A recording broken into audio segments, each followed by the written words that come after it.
Hi everybody, old guy here. It seems inevitable that a cutting-edge, refreshing, and downright amazing author will eventually stub a toe on the table leg of fame and fortune. Yeah, I'm looking at you, Stephen King. It becomes almost a self-parody. The author writes 2 to 4 rather brilliant and breathtaking books, gets critical acclaim, gets critical awards, the love and adoration of millions, slobbering press, which they then begin to believe, and then begin confusing their name on the book with the book itself. You know, the byline alone is sufficient proof of excellent writing within.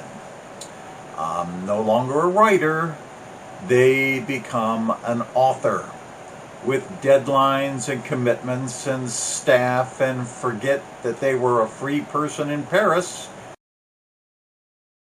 at one time.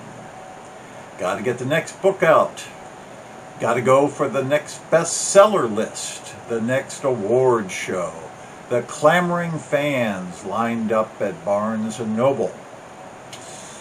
And it looks like this just happened to N.K. Jemisin. Now, I love N.K. Jemisin. Just do. Her Broken Earth and Inheritance trilogies are instant classics.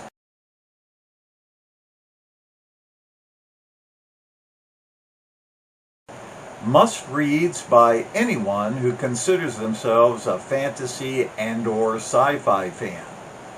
I regard both works as in the top 10 trilogies series ever written. But this one,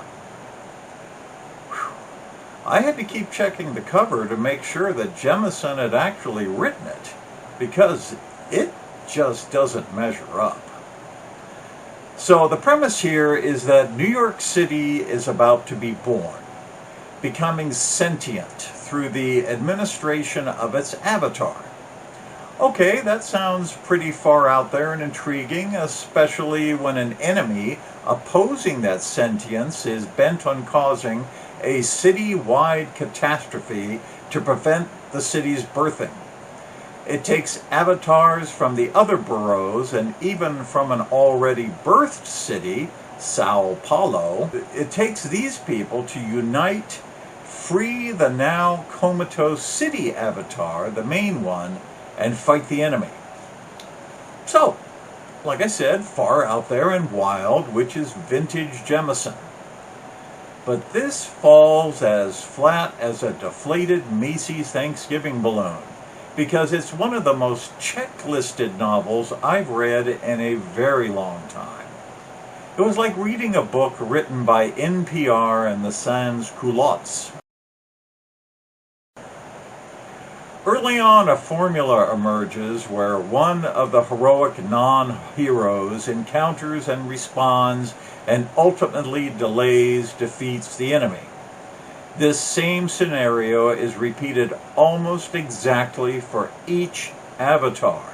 The only difference being the name and location until each avatar is identified, and I'm not all that sure the enemy is all that enemy-like.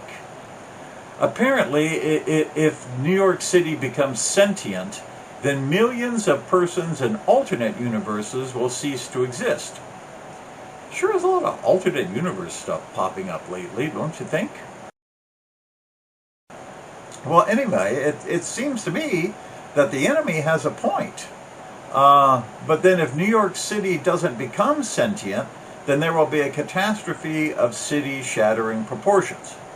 So I guess it's a matter of us or them, or something like that. I may have that all backwards, because this is a bit hard to follow. And it's all about New York City.